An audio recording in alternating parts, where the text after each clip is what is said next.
চলেন আপনাদেরকে আজকে অনেকগুলো খবর দিব। আজকের ইম্পর্টেন্ট এই লাইভটি হবে খুবই ইম্পর্টেন্ট। বলতে পারি আজকে আপনাদেরকে স্বপ্ন দেখাবো, আপনাদের গল্প শোনাবো এবং একটা নতুন ইসলামী বিশ্বের গল্প শোনাবো। যারা ভিডিওটি দেখবেন তারা অনেক কিছু জানবেন, আর যারা দেখবেন না অনেক কিছু মিস করবেন। ইরান আমেরিকার যুদ্ধ পরিস্থিতিটা এমন একটা দিকে গিয়ে ভিড়েছে, এখন হিসেব করে দাড়িপাল্লাটা ধরলে দুপাশে দেখা যায় এক পাশে আমেরিকা আর ইসরায়েল, অন্য পাশে ইরান এবং তার মিত্ররা।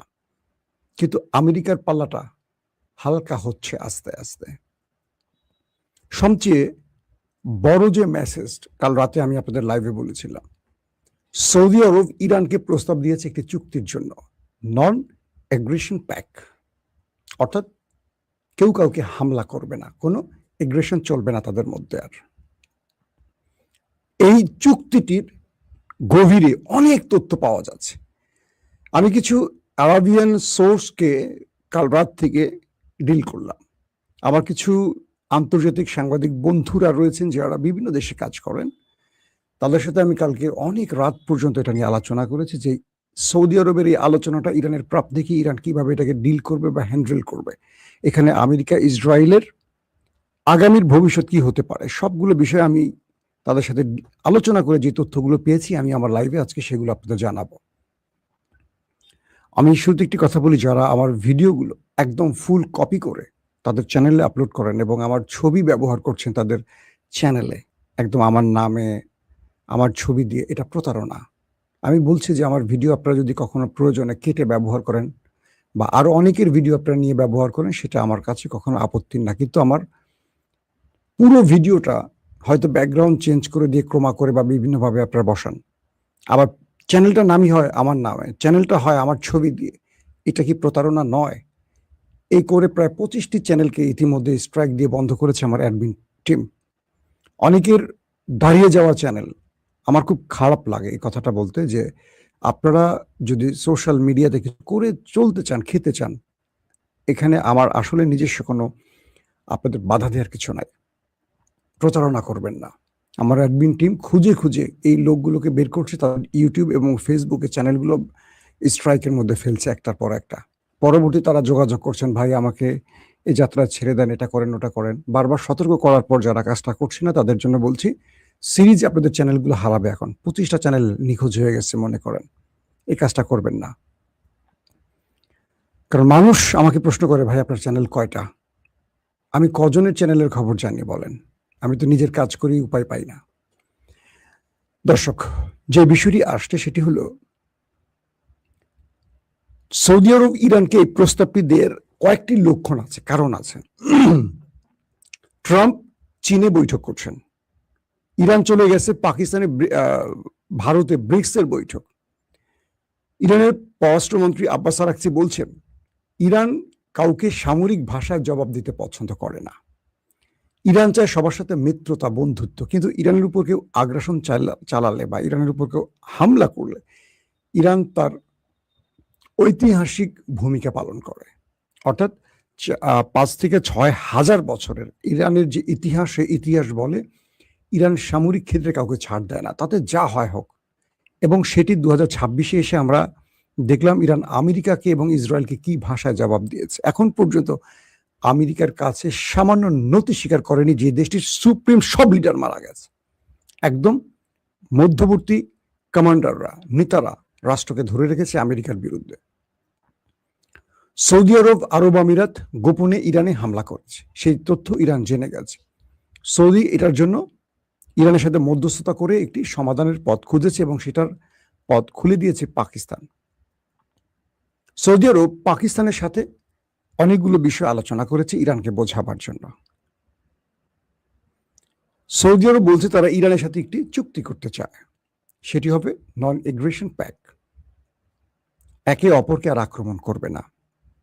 যদি আমরা বলি 1979-এ সোভিয়েত ইউরোপ এবং আমেরিকার মধ্যে এরকম একটি চুক্তি হয়েছে, পৃথিবীতে এরকম আরো অনেক চুক্তি আছে। সোভিয়েতের বিরুদ্ধে এই ন্যাটো তৈরি হলো, একটা পর্যায়ে সেই সোভিয়েত চুক্তিও করলো। তো ইরান এবং সৌদি আরব কি চুক্তি করতে পারে না? পারে। এই চুক্তির বাধা ছিল কারা? Israel, America. আরবকে ইরানের বিরুদ্ধে নিরাপত্তা দিতে গালফ কান্ট্রিতে কে এসেছে? আমেরিকা। আমেরিকা এখানে এসে কি করেছে?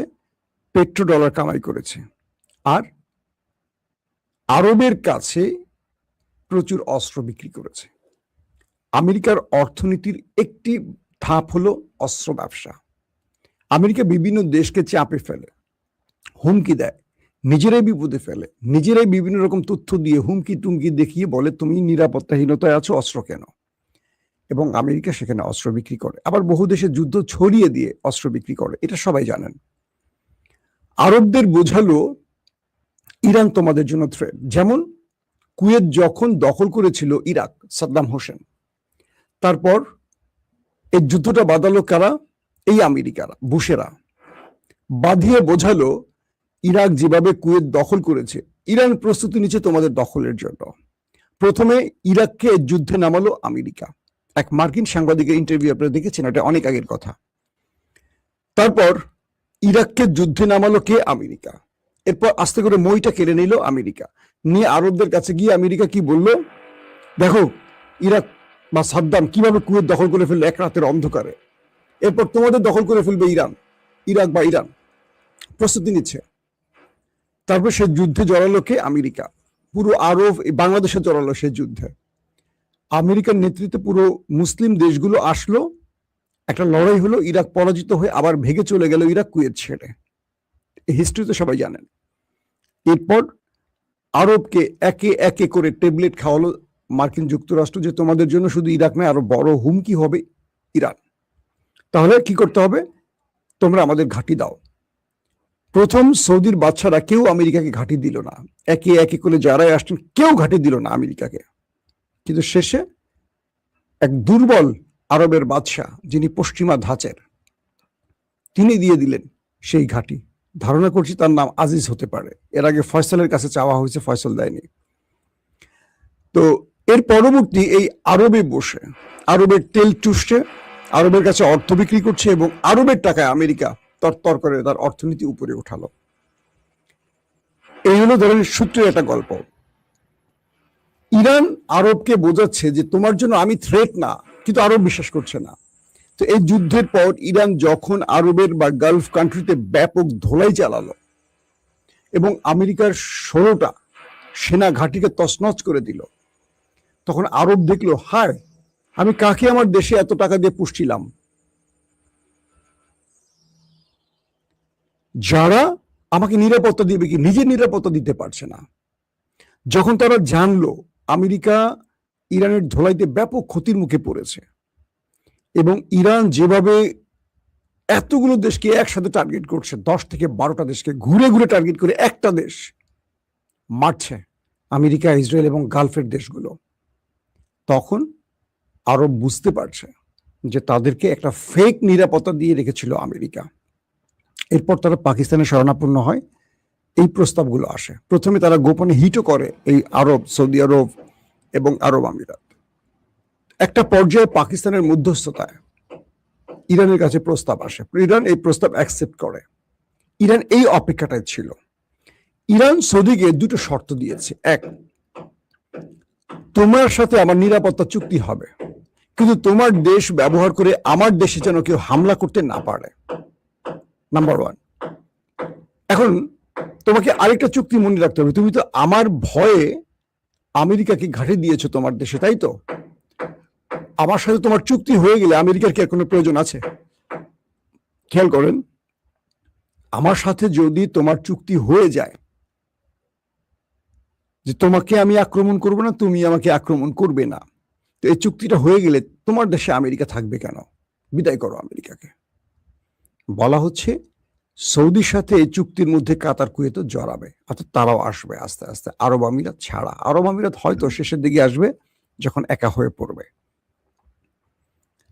যদি সৌদি আরবের সঙ্গে ইরানের এই চুক্তিটি হয়ে যায়, সম্ভাবনা বেশি, তাহলে ইরানের প্রথম কাজ হবে সৌদিকে দুটো ফর্মুলা দিবে। এক, যে তোমাকে আমেরিকা নয়, নিরাপত্তা এখন আমি দেব, যেহেতু তুমি আমার ভয় পাচ্ছ। বনের যদি খরগোশটাকে বাঘ খেয়ে ফেলবে, বা বনের হরিণটাকে যদি বাঘ বা সিংহ খেয়ে ফেলবে ভয় থাকে, সেই সিংহ বাঘ যদি নিজেই বলে তোমাকে আমি নিরাপত্তা দেব, নো টেনশন, তাহলে হরিণ বা অন্য ছোট প্রাণীর আর টেনশন থাকে? তোমার সাথে আমি চুক্তি করব, তোমাকে আমি নিরাপত্তা দিব, প্রয়োজনে অস্ত্র দিব, পুরো আরবকে আমি ঢেকে রাখবো, তুমি আমেরিকাকে আর এখানে রাখবা না, কারণ আমেরিকা যতক্ষণ থাকবে তোমাকে আমি নিরাপত্তা দিতে পারবো না। আমেরিকাই ফলস ফ্ল্যাগ অপারেশন করবে, আমেরিকা বিভিন্ন উল্টাপাল্টা করে তোমার সাথে আমাকে লাগাবে, তোমার সাথে আমার এই চুক্তি স্থায়ী হতে দেবে না, কারণ ওদের স্বার্থ নষ্ট হবে, নাম্বার ওয়ান। নাম্বার টু, আরবের জন্য হুমকি কে? আরবের জন্য দুটো দেশ হুমকি, এক ইরান, এক ইসরায়েল, দুই ই। বলা হচ্ছে এই যুদ্ধের পর আমেরিকা গালফকে ছেড়ে যেভাবে ইসরায়েলকে বাঁচাবার জন্য তার সকল প্রতিরক্ষা ব্যবস্থা ব্যবহার করেছে, আরব এটুকু বুঝে গেছে যে আমেরিকার মূল টার্গেট ইসরায়েলকে রক্ষা করা এবং শক্তিশালী করা। আরবের রাষ্ট্রগুলোর থেকে শুধু এত বছর ধরে, দশকের পর দশক ধরে অর্থ নিচ্ছে, লুটপাট করছে, অস্ত্র বিক্রি করছে, কার্যত কিচ্ছু করেন না। হলে ইরান এভাবে অ্যাটাক করে আরবকে নাকানি চুবানি খাওয়াতে পারে না। আসেন 3 নাম্বার, আরবরা এখন চিন্তা করছে যে এই যুদ্ধে যদি ইরান হেরে যায়, মানে আরবের কাছে ইরান এই ফর্মুলা দিচ্ছে, বা তাদের মধ্যপ্রাচ্যের যারা রাজনৈতিক বিশ্লেষক তারা বলছেন এই যুদ্ধে আরব, ইরানের সাথে আমেরিকা এবং আমেরিকার সাথে আর ইসরায়েলের সাথে ইরানের যে যুদ্ধটা হলো, এই যুদ্ধে যদি ইরান হেরে যেত তাহলে পুরো মধ্যপ্রাচ্যের কন্ট্রোল যেত কার হাতে? ইসরায়েলের হাতে, কারণ আমেরিকা তার ক্যান্টনমেন্ট হিসেবে ইসরায়েলকে বসিয়ে রেখেছে এখানে। অত দূর থেকে আমেরিকা প্রতিদিন আসতো না, প্রতিদিন সকাল বিকাল আরবকে চট থাপ্পড় মারতো ইসরায়েল নামক দেশটা। তো আরবকে ইরান বলছে যে তুমি আমাকে দুর্বল করতে চাও, পুরো আরব মিলে আমেরিকাকে দিয়ে ইসরায়েলকে দিয়ে আমাকে দুর্বল করতে চাও, ফাইন, আমাকে দুর্বল করার পর এখানে শক্তিশালী হবে কে? ইসরায়েল, তাই তো? ইসরায়েল ফিলিস্তিনকে যেভাবে দখল করছে, লেবাননকে যেভাবে দখলের চেষ্টা করছে, তার গ্রেটার ইসরায়েল পরিকল্পনায় তোমাদের কোন কোন দেশের নাম আছে দেখো, ম্যাপটা ভালো করে দেখো। ইরান কি এমন কোন ম্যাপ ঘোষণা করেছে যে ইরান মধ্যপ্রাচ্যে বিজয়ী হলে আরবের কোন জায়গা দখল করবে, বা এত বছর পর্যন্ত ইরান আরবের কোন একটি ভূমিতে হাত দিয়েছে, কোন একটি তেলের খনিতে টার্গেট করেছে? এত বছর, প্রায় 45-47 বছর ইরান আমেরিকার নিষেধাজ্ঞার মধ্যে পড়ে অর্থনীতির একেবারে ধ্বংসের শেষ প্রান্তে এসেও তোমাদের উপর আক্রমণ করেছে আর ইরান করেনি। কখন ইরান অ্যাটাক করেছে? যখন তুমি তোমার ঘাঁটি দিয়ে আমেরিকা ইসরায়েলকে আমার বিরুদ্ধে ব্যবহার করেছে, তখন ইরান তোমাকে আক্রমণ করেছে। তারপরও তোমার জনগোষ্ঠীকে করেনি, তোমার ব্যবসা বাণিজ্য করেনি, আরবের কোনো সম্পদে করেনি, করছে মার্কিন স্বার্থ সংশ্লিষ্ট টার্গেটে। ইরান বলছে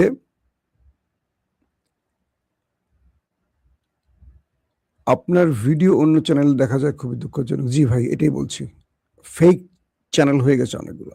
তো এখন ইরান আরবকে বলছে যে আমি যদি মধ্যপ্রাচ্যে দুর্বল হয়ে যাই, মার্কিন হামলা দুর্বল হয়ে যাই, তোমাকে তো ইসরায়েল গিলে খাবে, আমি তো তোমাকে গিলে খাইনি। তোমাকে জুজুর ভয় দেখিয়ে এই আমেরিকা ইসরায়েলকে এখানে শক্তিশালী করেছে, গেল একটা। এখন তোমার জন্য পথ খোলা কি? তোমার জন্য পথ খোলা হলো তুমি আমার সাথে এগ্রিমেন্ট করো, আমি তোমাকে নিরাপত্তা দিব, গালফ থেকে তোমরা সবাই আমেরিকাকে বের করে দাও, এবং যদি তোমরা এবং আমরা একসাথে হই, আগামী দিন মধ্যপ্রাচ্যে গ্রেটার ইসরায়েল বাস্তবায়নের স্বপ্ন আর দেখবে না। তার মানে তোমাদের আরব ভূখণ্ডে ইসরায়েল আর হাত দেওয়ার সাহস করবে না। পুরো গালফ কান্ট্রি থেকে যদি মার্কিন ঘাঁটিগুলো তোমরা সরিয়ে দাও, আমেরিকা আবার 1000 মাইল দূরে ফেরত চলে যাবে, তাহলে ইসরায়েল এখানে বিড়ালের মতো হয়ে থাকবে, একদম আওয়াজ করবে না। এখন তো মার্কিন ঘাঁটি আছে বলে তারা আওয়াজ করে। তো এখন এই ক্ষেত্রে পাকিস্তান কিছু ফর্মুলা নিয়ে কাজ করছে। বলা হচ্ছে যে পাকিস্তান তুরস্কের সাথে, কাতারের সাথে, আরবের সাথে তারা যে এগ্রিমেন্টে যাচ্ছে, একে অপরের উপর হামলা হলে একে অপরের হামলা, ইরান পাকিস্তানকে দিয়ে চাচ্ছে এখানে ইরানকে যুক্ত করতে, এবং ইরান আরবকে বোঝাচ্ছে যে তোমাদের শত্রু আমি নই, ওই ইসরায়েল। তো ইতিমধ্যে কাতারও কিছু ইঙ্গিত দিচ্ছে তারা এই চুক্তিটি করতে পারে। কাতার করলে কুয়েত আসবে, বাহরাইন, ওমান, ওমান তো চলেই আসবে, আরব আমিরাত ছাড়া আর জর্দান ছাড়া বাকি দেশগুলো আসবে। তবে এই খেলায় যদি তুরস্ক জড়িয়ে যায়, মানে তুরস্ক এসে যায়, যেহেতু ইসরায়েলের টার্গেট তুরস্ক আছে, তাহলে ক্রমান্বয়ে আরব আমিরাত, জর্দানও আসতে বাধ্য। কারণ এই অঞ্চলে দুটো দেশ একা চলতে পারবে না অত দূরের ইসরায়েলের সাথে গোপন যোগাযোগ রেখে। এখন করণীয়টা কি আসলে?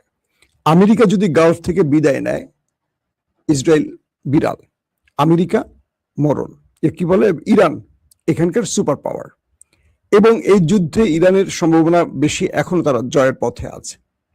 এখন ইরান তার সবচেয়ে সহনশীল আচরণটা দেখাতে যাচ্ছে, অর্থাৎ আরবকে ইরান বোঝাচ্ছে যে আমি তো দেখো আমেরিকাকে মেরে তক্তা বানাইছি, কিন্তু আমি তোমাদের সাথে লড়তে চাচ্ছি না। তোমরা কে কখন গোপনে আমার দেশে আক্রমণ করছো আমি সব জানি, আমি কিন্তু তোমাকে সেইভাবে প্রতি উত্তর দেইনি। এটা হলো আমাদের ধৈর্য। আর আরবরা বুঝতে পারছে এই জাতিকে হারাতে পারবে না। যে জাতি আমেরিকার মতো পরাশক্তি, ইসরায়েলের মতো আধুনিক প্রযুক্তির দেশকে তোয়াক্কা করেনি, উল্টো তাদেরকেই ঘায়েল করেছে, সেই জাতিকে হারানো যাবে না। তাই ইরানের সাথে আরবের এই চুক্তিটা হতে যাচ্ছে। যদি এটি হয়ে যায়, আপনাদেরকে এইটুকু বলতে পারি, মধ্যপ্রাচ্য থেকে আউট আমেরিকা, এবং গাজা হাতছাড়া হবে ইসরায়েলের। কারণ ইরান যখন এই চুক্তিতে চলে যাবে, ইরান সমস্ত আরবদের নিয়ে গাজা মুক্তের খেলা নামবে। আর সেখানে মাস্টারমাইন্ড এরদোয়ান আছেন, কারণ তিনি অনেক খেলার নেপথ্যে বসে খেলেন। ইরানের মতো যুদ্ধে জড়ান না, তিনি আগে তার টেকনোলজিকে উন্নত করছেন, তিনি জানেন তার যুদ্ধ বাঁচবে, যে কারণে পুরো ইসরায়েলের চারপাশে সবগুলো দেশে তার ঘাঁটি বসাচ্ছেন, সম্পর্ক সৃষ্টি করছেন। কাল রাতে লাইভে বলছি যে ইরান তার দুটো প্রক্সি ইউজ করছে এই যুদ্ধে, ইরাকের আর তিনটি প্রক্সি, হিজবুল্লাহ আর হলো হুতি।